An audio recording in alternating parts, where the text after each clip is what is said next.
Okay, hello Cloud Gurus and welcome to this lecture. In this lecture, we're going to provision our very first EC2 instance. So this is part one. We're going to keep it just under 20 minutes if we can. And we're going to provision a little EC2 instance and turn it into a web server. So this is a lab and you will need to log into the AWS console. Okay, so here I am in the AWS console. Now up here, we can control our region. I'm going to do this rest of this course in Northern Virginia. And we're going to go over to services and we will find EC2 as the very first service that's under compute. So go ahead and click on that. Now, if you've never used EC2 before, you're basically going to have all the same numbers as me. 0 running instances, 0 basically everything. We're going to go ahead and hit launch instance. You can see in EC2, we've got a whole bunch of different availability zones. So we've got A through to F. So we've got 6 availability zones. Let's go ahead and launch our instance. Now, step one is always to choose an Amazon machine image. And an Amazon machine image is just choosing your virtual machine. So do you want to be running Amazon Linux, or do you want to be running SUSE Linux or Red Hat, or would you like to be running Windows, for example? So I'm going to go with Amazon Linux 2 AMI. We are going to use this for the rest of the course. So go ahead and click on Amazon Linux 2 AMI. In here, we've got all our different instance types. So we can actually control it up here as well. So we could have micro instances, compute optimized, general purpose, GPU, memory optimized, storage optimized, etc. And just see if you can remember that mnemonic. It was Fight Dr. McPixie AU. So that's these instances in here. Now, where you'll see free tier eligible, that means that this instance stays within free tier. So for the rest of this course, we are going to be using T2 micros. T3, you can get T3 micros now, but again, it's not going to be free tier eligible. So I'm going to run a T2 micro. Let's go ahead and configure our instance details. And this is where we really start to set everything up. So the number of instances, I'm going to launch 1. I'm not going to click launch into an auto-scaling group. We're going to cover off auto-scaling group in the high availability section of the course. Down here, we can do request spot instances. So we could set our spot price. I'm not going to do that. We're just going to go on demand. We're going to launch it into our default VPC. VPC just stands for Virtual Private Cloud. We're going to have a whole VPC section coming up. Right now, we're just using our own default VPCs that Amazon create for us. And when we go into the VPC section, of course, we'll be creating our own. Subnets in here, this is a way of choosing which availability zone you want to go into. So if you want US East 1A, 1B, 1C, etc., you can select in here. Interesting thing to note is that this is randomized. So if I was to sign up to another AWS account and I select US East 1A, basically the two accounts might be in completely different availability zones. So 1A for one account might not be 1A for another account. So it's something to note. Down here, we've got auto-assign public IP address. I'm going to do that. Placement groups, we haven't covered off. We will cover that off later, but essentially it's for high-performance computing. Capacity reservations, so this is where you can reserve capacity on your EC2 instances in a specific availability zone. Not going to do that. IAM roles we'll cover off later. And in here, we've got our shutdown behavior. So what happens if we shut down this instance? Do we want to stop it or terminate it? Here we've got enable termination protection. This is to stop us from accidentally deleting our EC2 instances. I am going to enable it for this one. Here we've got monitoring. So this is enable CloudWatch. We are going to cover off CloudWatch in this section of the course. CloudWatch by default will monitor your EC2 instances every 5 minutes. If you want it to be less than that, if you want it to be every 1 minute interval, you need to enable detailed monitoring. But if you do that, you won't be within free tier. Tenancy in here, we can say, hey, I want shared hardware. I want a dedicated instance or a dedicated host. I'm just going to use a shared hardware. Elastic interface, we won't cover off yet. And down here, we've got advanced details. And this is where we can pass bootstrap scripts. And we're going to look at that later on in this section of the course. So basically, all you need to do is go ahead and click on the protect against termination, accidental termination. And you can go ahead and leave everything else as default. Next, let's go in and add our storage. Now we are going to cover off the different EBS volume types later on in this section of the course, but for now we've got three. We've got general purpose, we've got provisioned IOPS, these are both SSD, and then we have magnetic, which is standard. And if we click over here and go to add new volume, we actually get more options, and that's because this is the root device volume. And the root device volume can only launch on SSD or magnetic standard, but you can have additional volumes, and additional volumes include things like cold hard disk drive and throughput optimized hard disk drive, and these are all magnetic as well. Like I said, let's not get too bogged down in this right now. We're going to go and learn about that later on in this section of the course. I'm going to delete this off, so we're just going to launch with the root device volume. When we say root device volume or EBS, all we're talking about is a virtual disk in the cloud. This is where our operating system is going to be installed. So let's go ahead and add our tags. I am going to add some tags here. So I'm going to call this name, I'm going to call it web server 01. The department, so this is the department that owns that web server. I'm just going to call it developers, and add another tag. So we might have employee ID. This would be our employee ID who provisioned it, etc., etc. So this is a way of keeping track of our EC2 and our AWS infrastructure.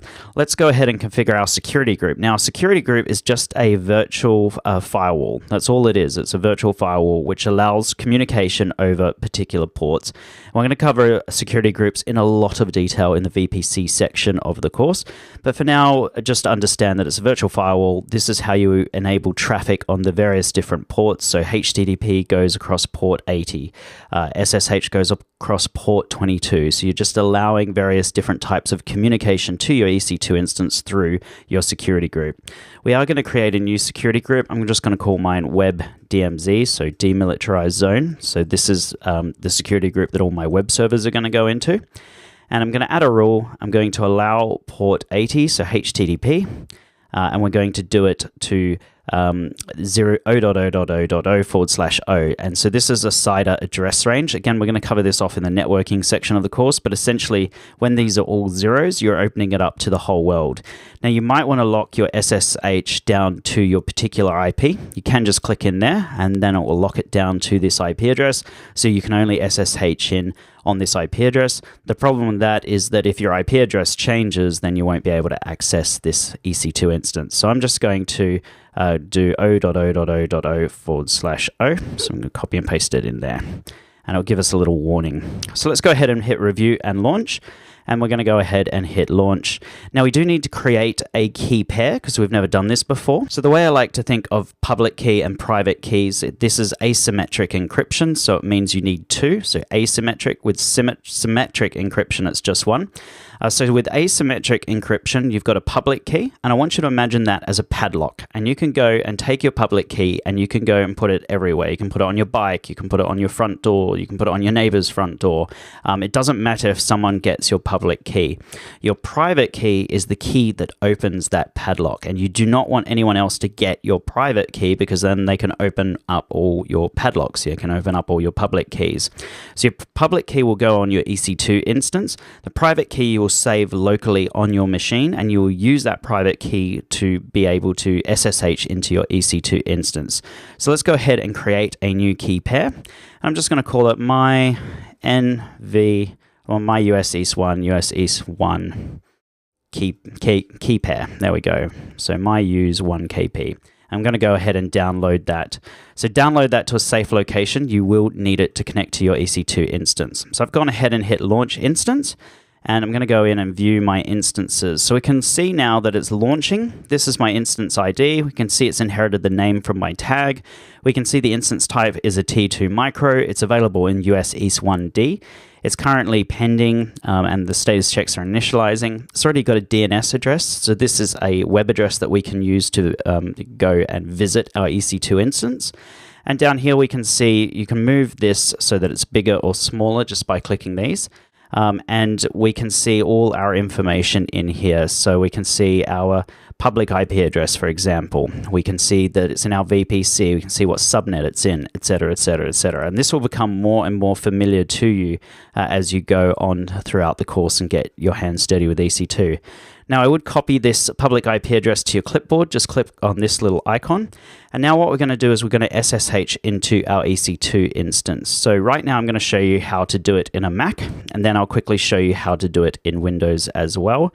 And then we will turn that EC2 instance into a little web server. So Windows users, if you just jump ahead to about 12 minutes and 20 seconds, you should be able to see how to configure this for Chrome. Okay, so if we click on Applications and we scroll all the way down, you'll be able to see Utilities, and in here we've got Terminal. So go ahead and open that up. By default, you'll be in your Downloads directory, and if you type in ls for list, you'll be able to see the files and folders in there. Now, I can see my key pair here. It's called my US East 1 key pair. So what I'm going to do is I'm just going to make a directory called SSH, and I'm going to move my US East 1 to my SSH directory. And then I'm going to go into my SSH directory, so cd SSH, and then I can see it in here. Now what I'm going to do is going to change the permissions. I'm going to type chmod, and then 400, and then my US East 1 key pair, and you can hit tab, by the way, that's how it will autofill. And that has just changed the permissions to lock my key down. And then what I'm going to do is I'm just going to clear the screen, and we're going to type SSH, and then EC2-user, and then @ and then we need to paste our IP address in there, and then we need to do -i, and then it was called my US East 1 key pair. So basically we're connecting in as EC2 user at this address using this key pair. And it'll ask you if you want to continue connecting, hit yes, and you should be able to connect in. Now, if you are having trouble, some networks block port 22. So you need to go and do this at home on a home network, or do it on your, on your phone or something like that. Because some networks, like in public libraries, for example, or at schools, or even in your office, they might be blocking port 22. So this is a common frustrating thing that some people get when they can't connect to their EC2 instance. If it's not working, it's probably because your network's blocking the port 22. You will be able to do this at home, though. So I have connected in, and what I'm going to do is just elevate my privileges to root. So we do that by typing sudo su, and this will change my user. You can see here it's gone from EC2 user to root. And this basically gives me super user access. This gives me administrator access across the entire EC2 instance. But you shouldn't really do this. I know a lot of Linux admins will be looking at this saying, oh, why don't you just type sudo for everything? But for the rest of this course, I am going to do it just because it makes the commands easier, and it makes it easier for beginners to follow along.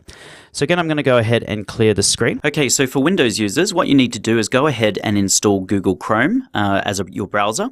And then we're going to add an extension in Chrome, which will basically turn our browser into an SSH client.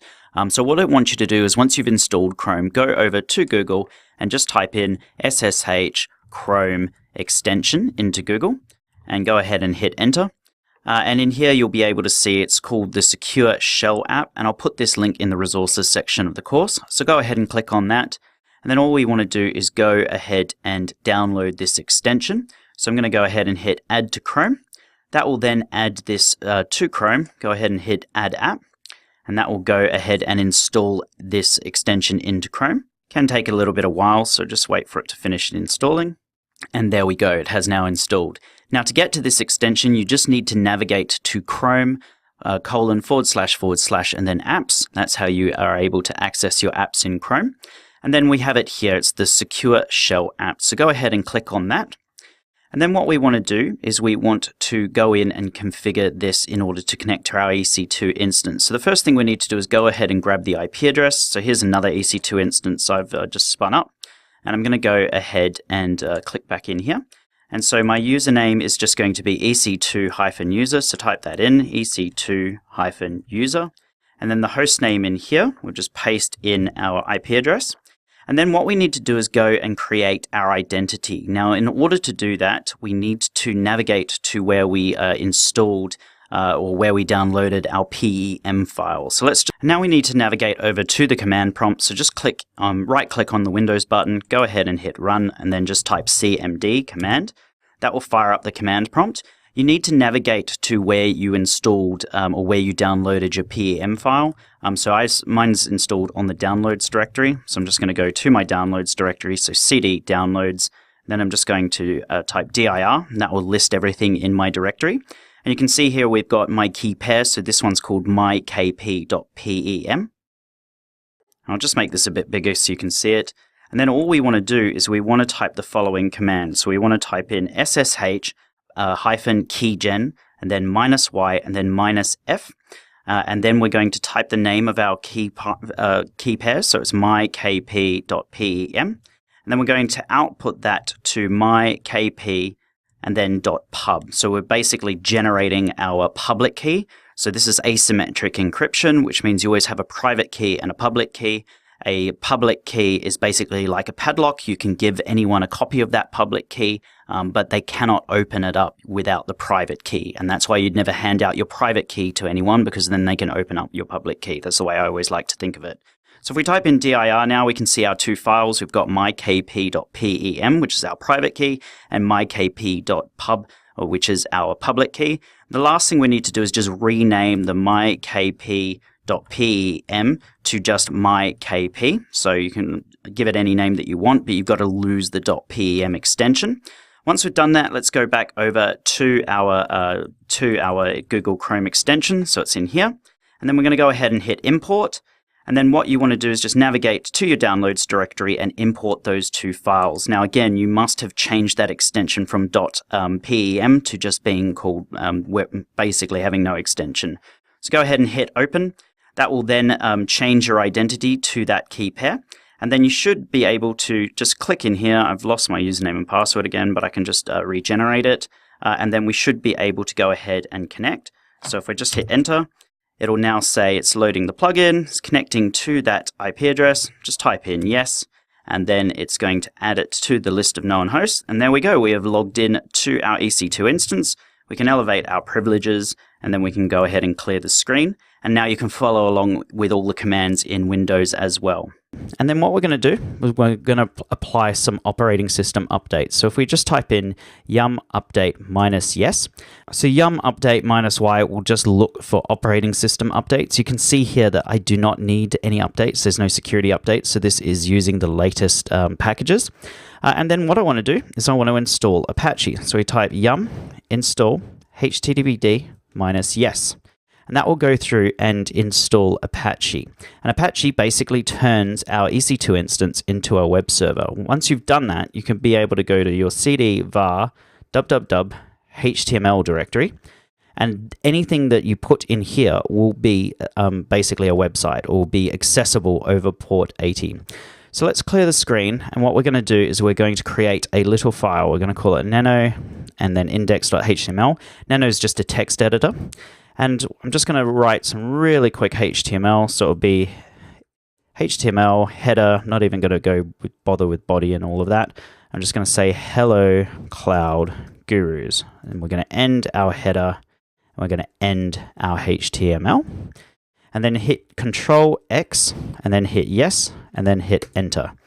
And you'll be able to see that file in there. So as soon as we turn on the Apache service or the HTTPD service, this web server will become basically a web server, and anyone will be able to go to our index.html. So to turn it on, all we need to do is type service, HTTPD, and then start. And that will start the HTTPD service. And then you might just want to type a command called check config on. Check config on will just basically start the HTTPD service if your EC2 instance accidentally reboots. So you don't need to go in and manually go in and turn it on at the next reboot. So let's go ahead and test this by going over to a web browser. Okay, so here I am in a web browser, and all I'm going to do is paste in my IP address, hit enter, and you can see it, hello Cloud Gurus. So we've created our very first little web server. So I'm going to end this lecture here. You've done really, really well. If you've got the time, please join me in the next lecture, and we'll have a look at what else we can do with our EC2 instance before we go in and terminate it. So if you've got the time, please join me in the next lecture. Thank you.